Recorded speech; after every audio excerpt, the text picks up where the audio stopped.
Hello दोस्तों, मेरा नाम कृष्णा है और आप जुड़ चुके हैं उन्नतशील विचार से। एक बार फिर हम आए हैं एक नई कहानी के साथ। इस कहानी के मुख्य पात्र है संत रामदास। रामदास बहुत ही उदार, समाज सेवी और समाज की समस्याओं के उन्मूलन के प्रति संवेदनशील थे। उनके इन्हीं गुणों की वजह से न केवल लोग बल्कि उस साम्राज्य के राजा भी प्रभावित थे। समय समय पर राजा स्वयं किसी सार्वजनिक या निजी मुद्दे पर या आध्यात्मिक चर्चा परिचर्चा करने के लिए उनके समक्ष उपस्थित होते थे। समय समय पर होने वाले इसी चर्चा परिचर्चा की वजह से राजा और रामदास के बीच का रिश्ता मजबूत होता गया। जिस गांव में रामदास निवास करते थे, उस गांव में एक भी विद्यालय नहीं था और ना ही लोगों के पास उतना धन था कि एक विद्यालय की स्थापना की जा सके। विद्यालय की स्थापना करने के उद्देश्य से गांव का मुखिया गांव के लोगों को साथ में लेकर रामदास के पास पहुंचा और उसने रामदास से आग्रह किया कि वे राजा से धन की मांग करें ताकि विद्यालय की स्थापना की जा सके। रामदास भी समाज सेवी थे। उन्हें भी गांव के बच्चों के लिए विद्यालय की आवश्यकता महसूस हुई और उन्होंने मुखिया के द्वारा रखा गया प्रस्ताव स्वीकार कर लिया। जब वे राजा से मिलने उसके महल पहुंचे तो राजा महल के मंदिर में पूजा कर रहा था। देखकर रामदास जी ने मंदिर के दरवाजे पर ही इंतजार करना उचित समझा। राजा ने भगवान की पूजा अर्चना की और पूजा के अंत में प्रार्थना करते हुए भगवान से मांग की कि हे ईश्वर, मेरे साम्राज्य का और विस्तार हो और मेरे धन और धान्य में और वृद्धि हो।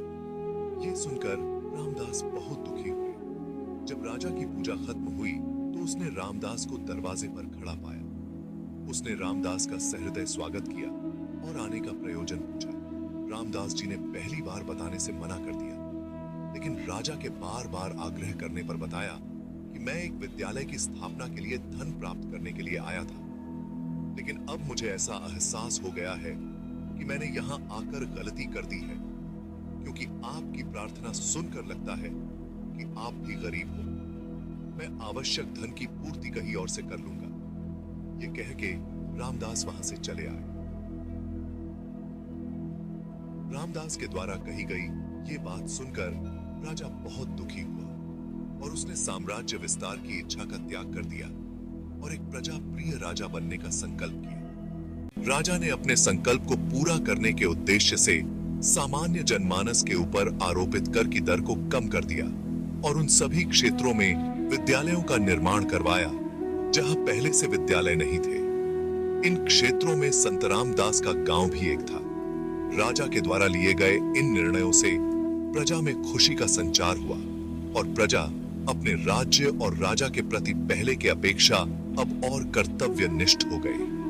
प्रजा की बढ़ी हुई इस कर्तव्यनिष्ठता ने राज्य को और भी समृद्ध बना दिया। इस प्रकार इस कहानी का सुखद अंत हुआ। दोस्तों, इस कहानी से मिलने वाली शिक्षा ये है कि गरीब और अमीर हमारे भीतर स्थित लालच और संतोष नामक मनोदशा तय करती है। यदि आपके भीतर लालच है तो करोड़ों की संपत्ति मिलने के बाद भी आप दुखी रहोगे, और यदि संतोष है तो आप हर परिस्थिति में खुश रहोगे। यदि कहानी अच्छी लगी हो तो चैनल को सब्सक्राइब करना न भूलें।